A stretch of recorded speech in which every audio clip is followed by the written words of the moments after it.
La traducció és un dels elements més importants pel que fa a la cultura.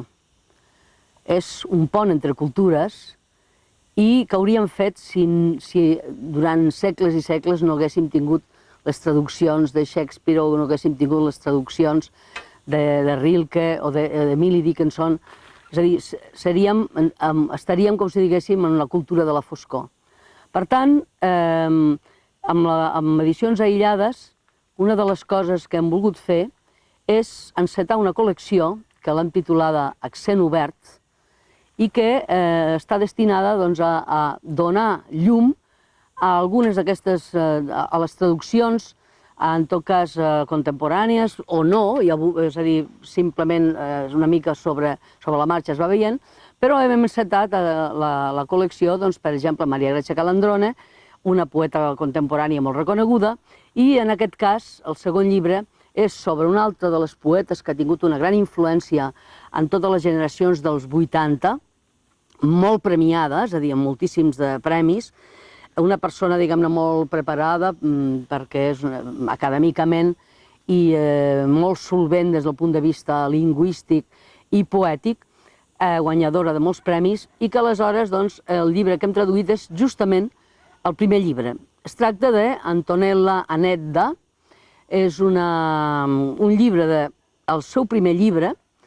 perquè hem de dir que sí que hi ha hagut alguna traducció en castellà, però com volem fer a Accent Obert, es tracta de la primera traducció en català de Residències Invernals, Residenze Invernali, un llibre de 1992 i que va marcar aquesta entrada dins la literatura italiana d'una forma molt solvent i contundent d'Antonella Anedda.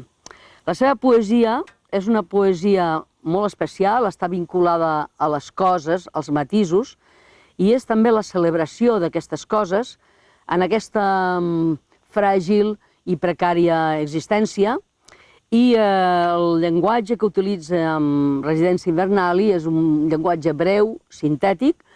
però, diguem-ne, amb unes metàfores també molt especials, extremes, i amb la repetició de paraules, és a dir, la creació d'un llenguatge propi.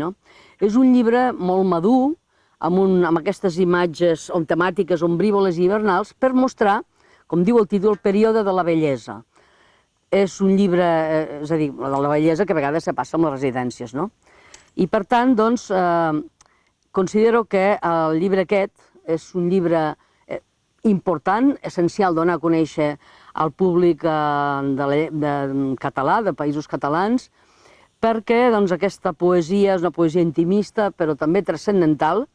i amb una especificitat pròpia, amb una originalitat, amb una litúrgia, diria, poètica pròpia, que fa que els lectors i les lectores, un cop, quan hem acabat de llegir el llibre, ens quedi encara aquest regust. És a dir, aquest regust que fa un regust que el fa immemorable. És a dir, que ens deixa una memòria i que